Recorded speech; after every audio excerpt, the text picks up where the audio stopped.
ويضرب الله الأمثال للناس لعلهم يتذكرون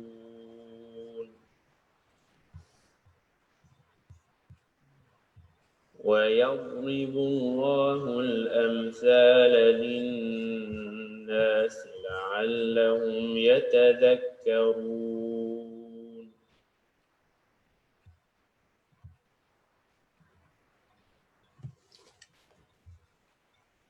بسم الله الرحمن الرحيم الحمد لله رب العالمين والعاقبة للمتقين والصلاة والسلام على سيدنا محمد وعلى آله وصحبه أجمعين. Assalamu alaikum wa rahmatullahi wa barakatuhu, brothers and sisters. Welcome to another episode on Amthal al-Quran, Quranic parables.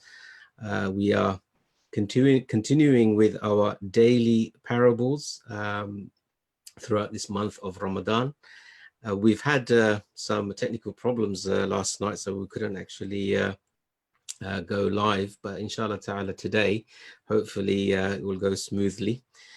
So brothers and sisters, if you could kindly invite others, make sure you share, give us some thumbs up, make sure you can hear us and see us, and we are broadcasting well, so hopefully it's all broadcasting. So let me just have a quick look to make sure that we are broadcasting and we're not just talking to ourselves.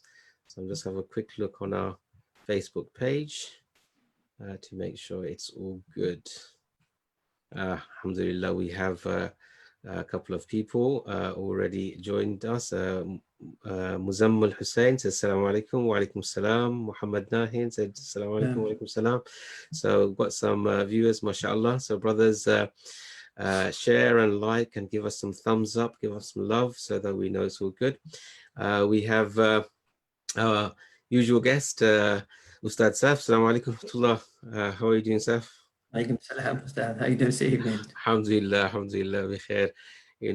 Technology, so we tried quite a few times last night to go live, but it wasn't meant to be. So hopefully today, we're connected, it looks like today.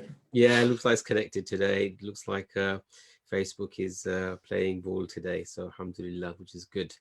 So before we go into our amthal, we just like to mention a couple of narrations about the virtues of the Quran. This Quran, which is revealed in the month of Ramadan, it's the month of the Quran, and part of getting close to the Quran is we're doing these series of shows on the parables of the Quran. And the Prophet ﷺ, he mentioned many a hadith about the virtue of the Quran. And there's a beautiful hadith I'll just mention before I'll ask Ustad Saf to mention a narration that he's probably got also.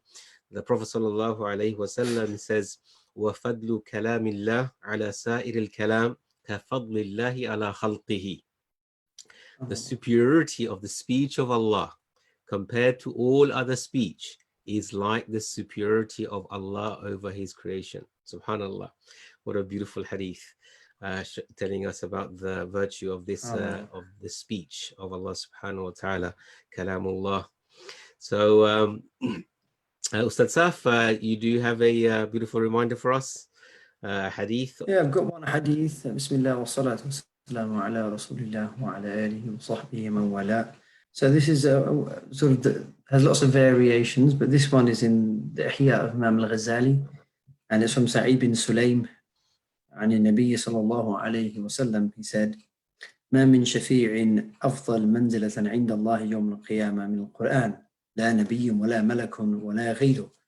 So in this wording, the hadith mentions that there isn't a better or greater or more superior intercessor for a person on the Day of Judgment than the Quran.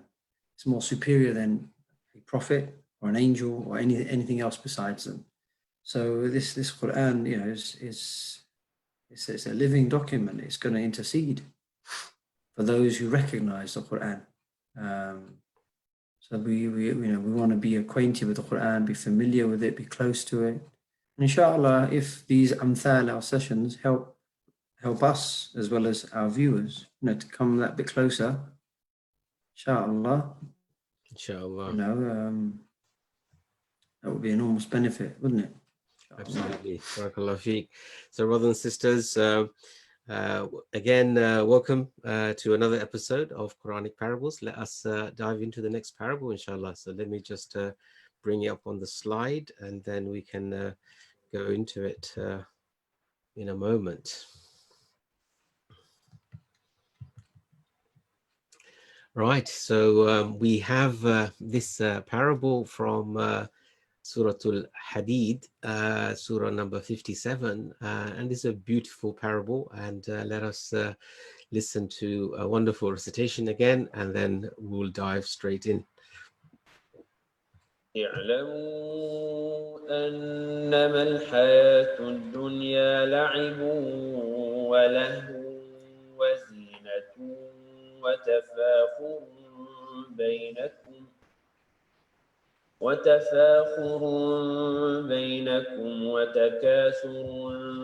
في الأموال والأولاد كمثل غيث أعجب الكفار نباته ثم يهيج فتراه مصفرا ثم يكون حطاما وفي الآخرة عذاب شديد ومغفرة من الله ورضوان وما الحياة الدنيا إلا متاع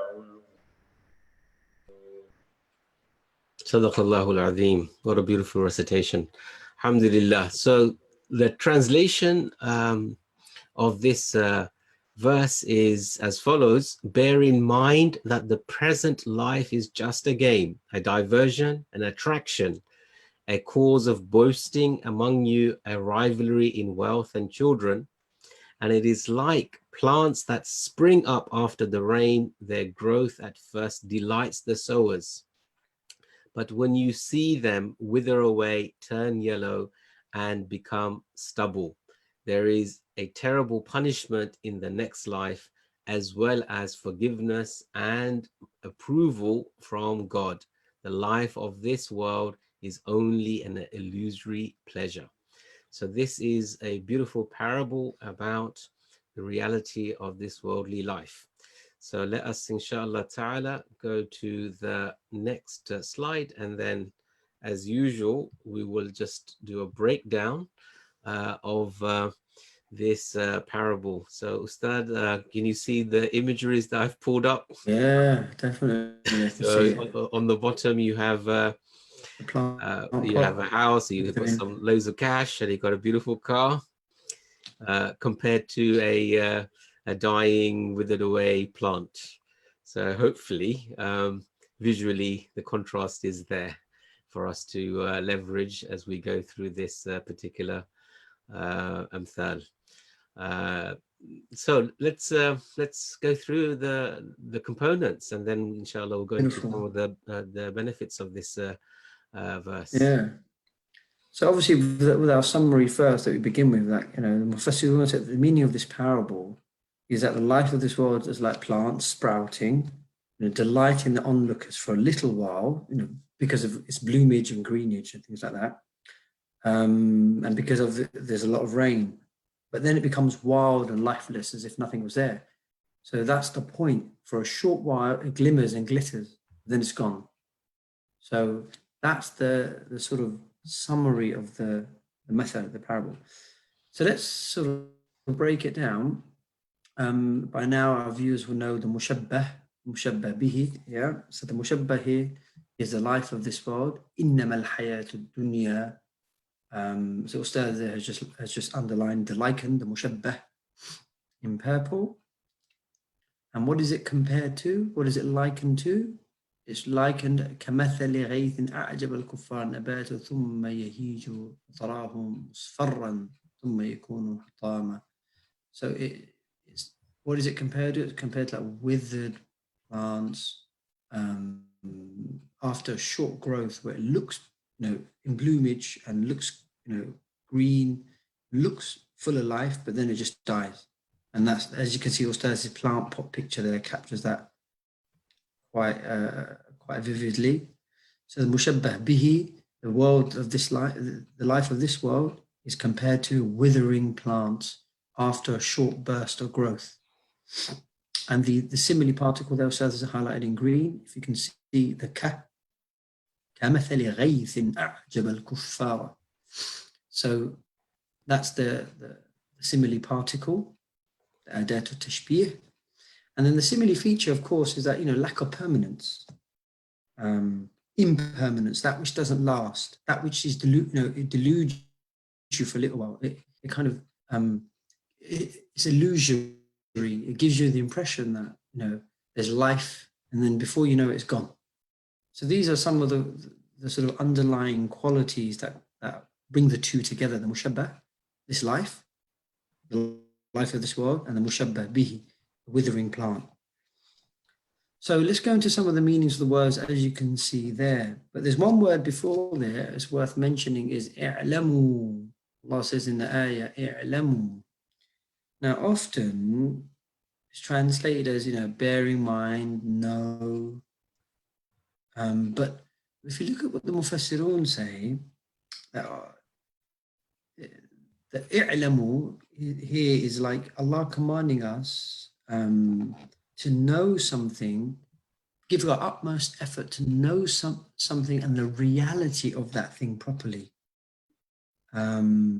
So we need to, when Allah says, "i'lamu annama al-hayatu dunya la'ibun wa lahwun wa zinatun," the i'lamu part is supposed to get us to come to the conclusion through our own sensation ourselves, to the conclusion of its reality. That's what i'lamu means. It's not just, oh, by the way, just pay attention to this. No, it's stronger than that, by the way. So, Ustad Saf, i'lamu is fi'l amr, right? It's a command. Yes. And so, we have to ascertain whether the command here is an obligation based on the rest of the parable. And it seems pretty strong that it will be amr lil wujub, because the subject matter is the life of this world being illusory, and it could lead you astray and things like that. So anyway, the point that I wanted to say with i'lamu is Allah saying to everyone, believers, non-believers, whoever it might be, all of insan, make sure you use your intellect and come to the conclusion through your own sensation that this world really is just game, diversion and attraction, and a cause of boasting. I don't know why, Ustaz. I'm sorry about this fleeting thought here that I want to give now. But I don't know if you saw a program, and I don't want to lower the tone of the program by mentioning these, but the leader of the House of the Senate, Nancy Pelosi, was boasting about how much ice cream she's got in her £25,000 fridges. Yeah. Right? And I just thought, tafakhurun, fil amwal. I just thought, here she is on live. People are starving in America, dying. People are, queuing up to get food, and there she is, boasting about how many different types of ice cream she's got in a $30,000 fridge. SubhanAllah. I mean, the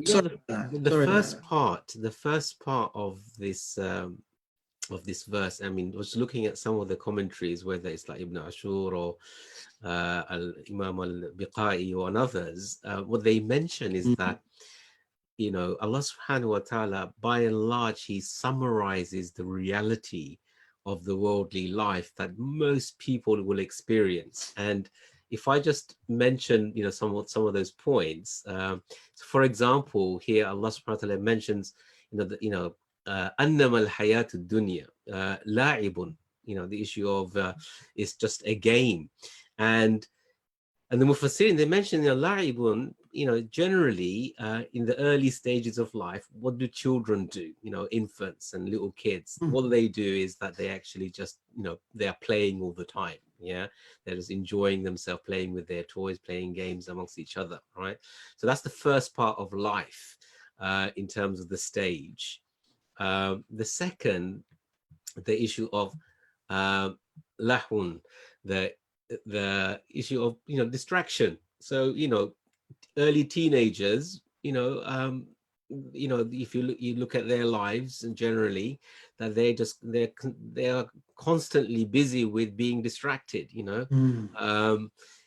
Whether they're in music and films, and you know, they just want to be constantly distracted, not really taking things seriously, yeah, not really having any purpose or any objectives or any goals. All right, they're, you know, moving from one thing to another, completely distracted, whether it's sports, whether it's games, whether it's music, whether it's films, etc. So that's like the, you know, the early teens. And then we have here the next one, zinatun, the issue of beautification. And then, you know, as you get a bit older, you know, you're more self-conscious about how you look, how you dress, what are the latest, you know, gear you're wearing, what are your latest trainers that you have, what's the latest fashion, you know, in terms of beautification, you know, boys and girls, but you know, alike. So you have this phase again of, you know, you're so self-conscious about your image and how well you look,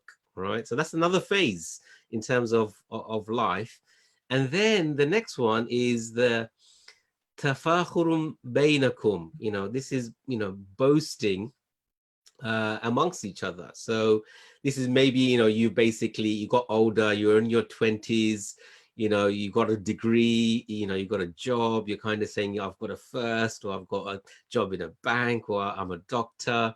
You know, you're kind of boasting. You're in that phase in your you know, 20s. You're boasting amongst your peers in terms of what your achievements are, right? Or maybe what family you're from, what position you're from, what tribe you're from. So there is another phase here, which is, you know, in part of people's lives.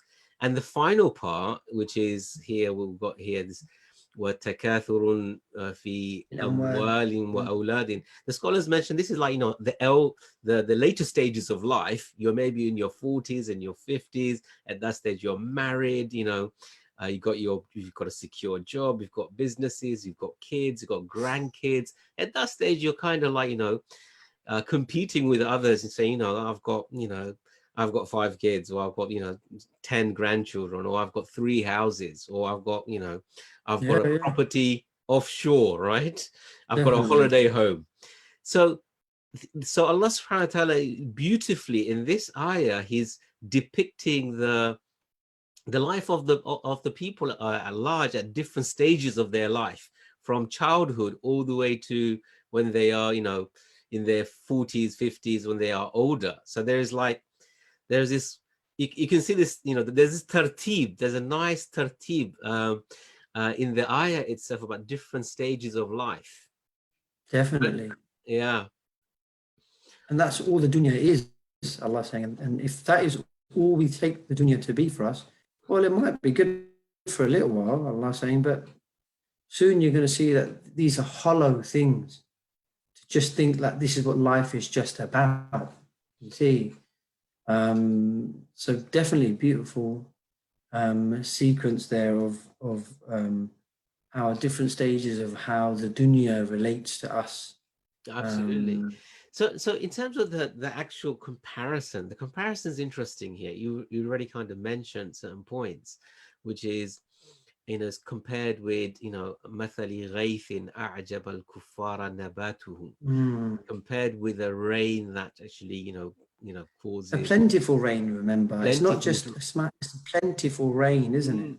Yeah, that actually causes plants to grow. And the sower, kuffar here, you've mentioned there's 2 meanings. One is the sower itself, the farmer, and the reason being is that, you know, they sow things and they cover it up, right? That's the one meaning. The other meaning is the disbeliever who's actually has taken, you know, his purpose and objective in life is to enjoy life, this materialistic life itself. That's right. And he's, you know, this is, you know, كَمَثَلٍ غَيْثٍ أَعْجَبَ الْكُفَّارَ نَبَاتُهُ, that this, you know, it amazes them, right? And then ثُمَّ يَهِيجُ فَتَرَهُ مُصْفَرًّا ثُمَّ يَهِيجُ, and then it means then it seems to wither away, right? Wither away, it loses its shine. فَتَرَاهُ مُصْفَرًّا, and then it becomes yellow, right? And ثُمَّ يَكُونُ حُتَامًا, and then it becomes stubble. Now, if you just now compare that with the earlier phases that's been mentioned in terms of, for example, children, la'ibun, right? When they get a new toy, I mean, they'll play with it. Maybe, I don't know, first maybe a couple of days in and out, you know, all the time it's their favorite toy, right? And then what will happen after a while is basically they'll just like get bored of it. Yeah, its shine and its newness, everything will, you know, you'll lose its attraction. You'll, you know, thumma yahiju, right? It will lose, and then as mentioned, fatarahu musfarran, you'll become, you know, dull and lose its color and luster, and then it'll just become hutama, it just become useless. Yeah. The earlier phases, which is mentioned in the 5 phases, one of the things that's pointing out is that, you know, as human beings, we get temporary satisfaction in those things, and after a while it loses the shine, its attractiveness, and we just cast it aside and we look for a new thing or a new fix or a new attraction. Well, that's because the society we live in, the idea of materialism and consuming only material things, thinking that is what's going to give you fulfillment. You see, so it doesn't matter. So if everything is just, because it's a sensate culture, isn't it? It's materialism, it's purely rooted in the physical. So only if you think you only feel satisfied so long as you've got that short-term fix or whatever it might be, the next game or the next object, the next gadget, the next job. I don't know, whatever. Yeah, next job. That's right. The next I don't know, thrill or something, whatever it might be. The next movie.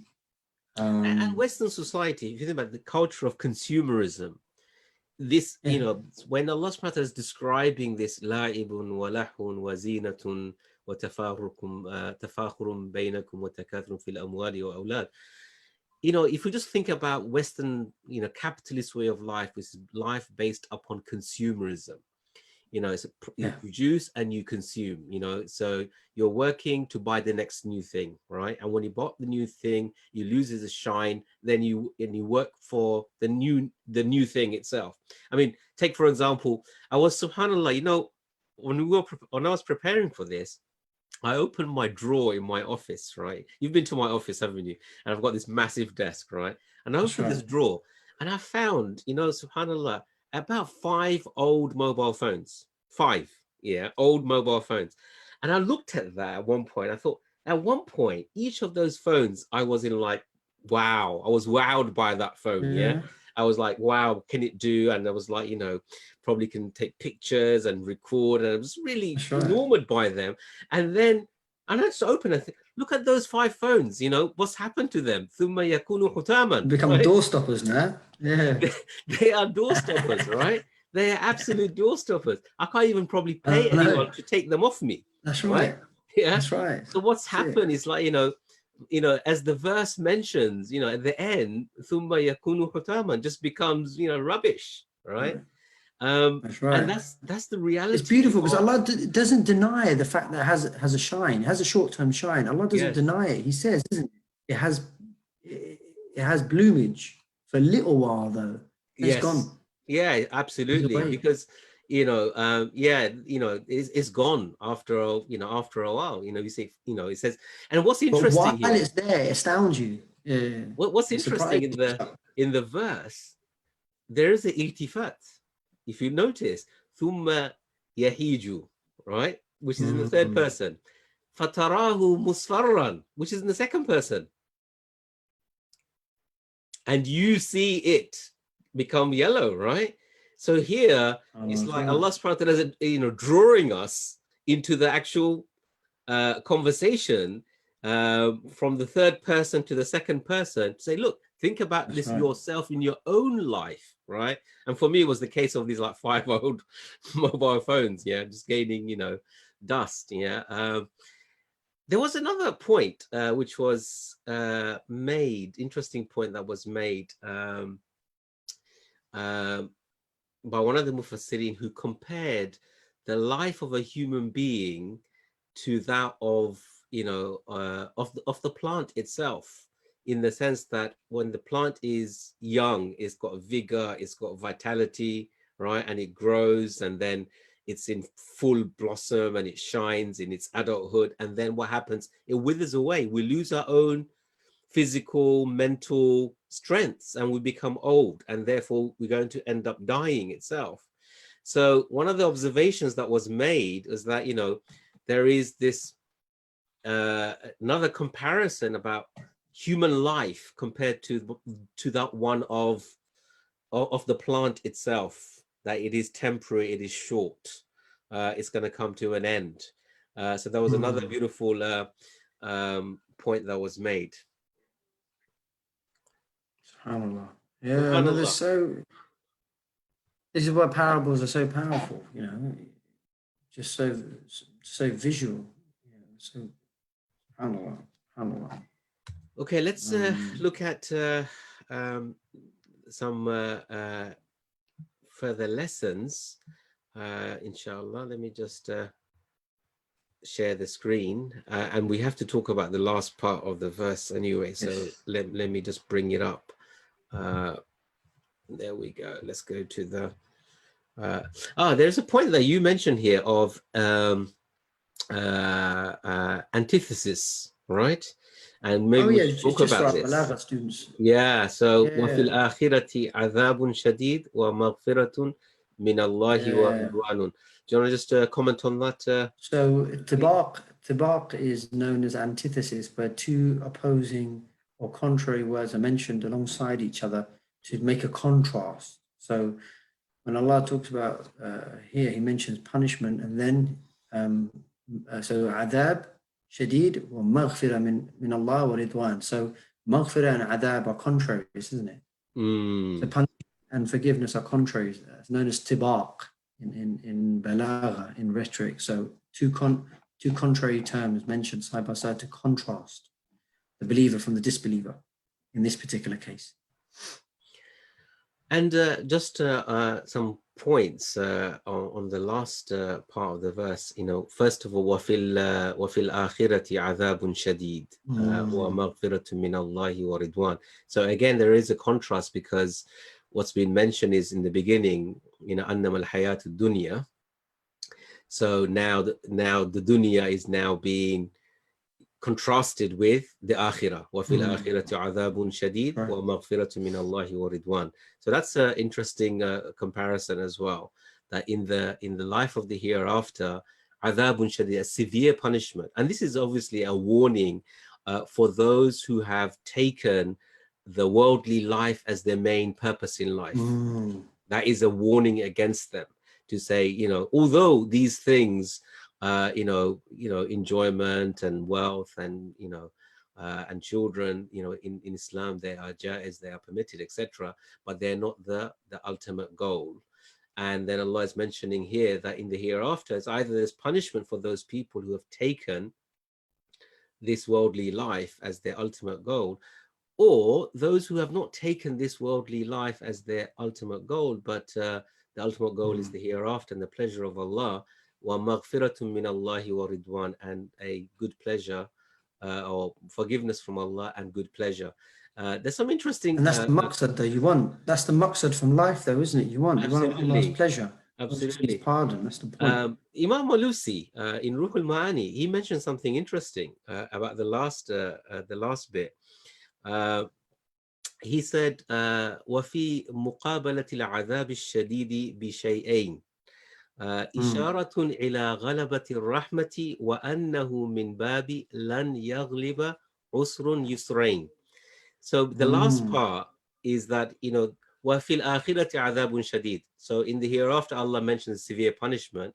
And then he says, وَمَغْفِرَةٌ مِنَ اللَّهِ وَرِضْوَانٌ. So there's two parts after that, which is maghfirah, which is the forgiveness from Allah, and the good pleasure. And here he's saying that, you know, there's an ishara of ila ghalabati rahma, of the predominance of rahma, and it is from the bab, from the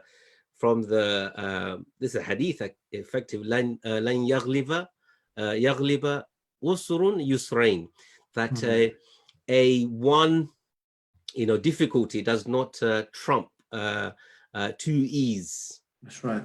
So again, there's hope here Definitely, for definitely. the believers.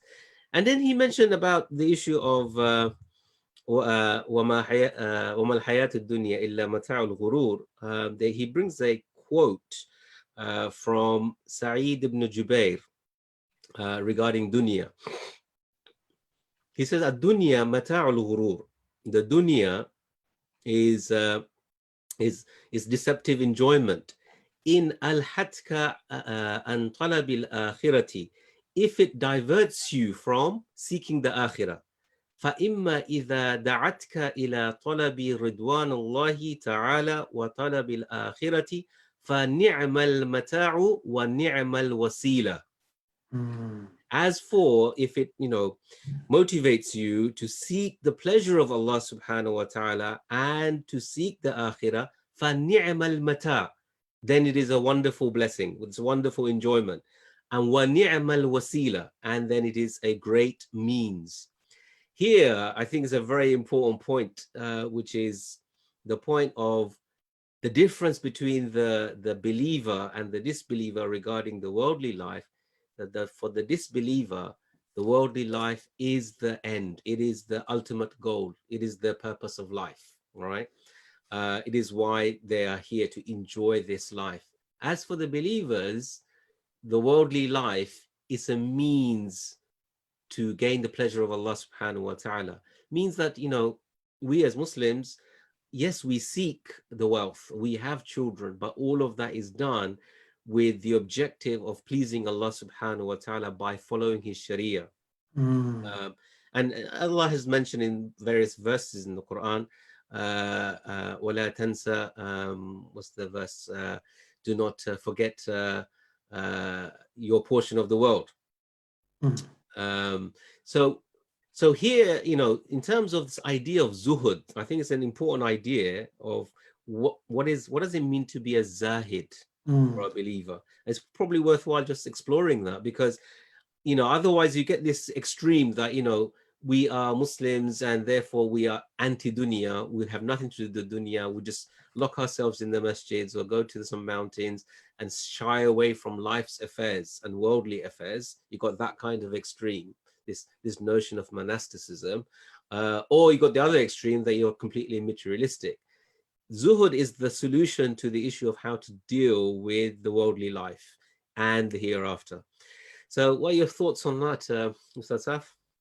I think the best example of that is the Prophet alayhi salatu wasalam, the Sahaba, ridwanullahi alayhim ajma'een. I mean, zuhud is to be in the world but not have attachment to the world. So you have detachment from the world. You don't, it's not something you miss or you love, you see, in the sense that it overtakes you, but you're in the world, you got to live in the world, but you don't let the world take over your, you start to feel so stuck with it and, so desirous of it. And that's all. I mean, you can have your fair share of the world, you just don't, you're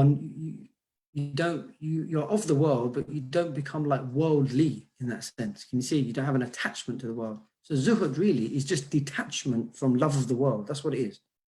And this reminds us of the hadith of the Prophet ﷺ, kun fid dunya, be in the world, as a stranger or as, a wayfarer. Yeah, takes his provisions with him that he needs. And that's all. When you're a traveler, you only take whatever you haven't got time to feel attached to anything. You've got to be moving. And that's all zuhud. I've said that's all what it means, but obviously it's a big topic. But just in a nutshell, that's what it is, to be in the world, but not be worldly in that sense, of be attached to the world. And the Messenger of Allah was like that. He didn't let the world, creep up to him one bit whatsoever. So there was no attachment to the world. There's no regret leaving it behind, as it were. There's no longing for it. See, there's no longing for the world. Absolutely. And the last part of the verse, وَمَا الْحَيَاةُ الدُّنْيَا إِلَّا مَتَاعُ الْغُرُورِ. This is, this type of phraseology is quite common in the Quran, that the life of this world is nothing but a illusory pleasure or a deceptive pleasure. And really what it's pointing to is that people think, you know, this life and its pleasures is going to be there for forever, and it's not going to have any ending. right. It's not temporal. Where here Allah subhanahu wa ta'ala is saying this life is temporary, and whatever you sense of any pleasure, don't be fooled thinking it's a lasting pleasure. Don't be deceived by that. Because وَالْآخِرَةُ خَيْرٌ وَأَبْقَى. No. The akhirah is better and everlasting. So Allah doesn't deny the reality of the dunya. No way. He's telling you what the dunya is like. It's, you know, fleeting. You've got it for a moment, but it's gone. And we're deluded to think the world has some permanency about it. Its pleasures and everything. You see? Absolutely. Okay, so this is a very beautiful parable. So in terms of reflections, so we've got a few points on there. So Ustad Saf, do you want to just wrap it up, inshallah? Yes, as we were saying, in our sort of concluding discussion, some reflection points there on the screen that Ustad has put up there. The reality of different stages of life. If anyone has just joined us now, please go watch the video at the beginning. Ustad has clearly explained the different stages of what the ayah was referring to. The worldly life and its pleasures, its ladhat, is temporary. It's going to end. And if we think otherwise, then we're deluded. That's the point. Material consumption, a consumption of things, does not lead to our happiness. Ultimately, from the Islamic Aqidah, we believe happiness is in the pleasure of Allah subhanahu wa ta'ala.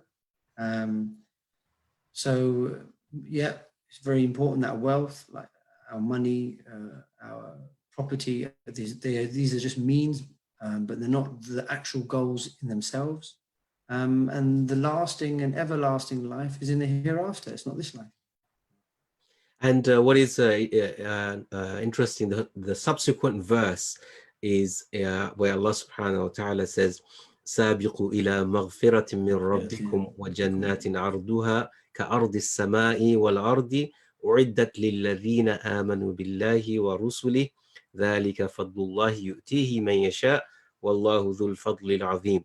سابقوا, compete, race for the maghfirah, and this is where, you know, where you put your energy in, racing for the maghfirah of your Lord, and a Jannah whose width is like the width of the heavens and the earth, prepared for those who believe in Allah and His Messenger. So the following verse really gives us, you know, what should be our ultimate attitude towards life, and this verse is warning us about the temporality and the illusory nature of this world.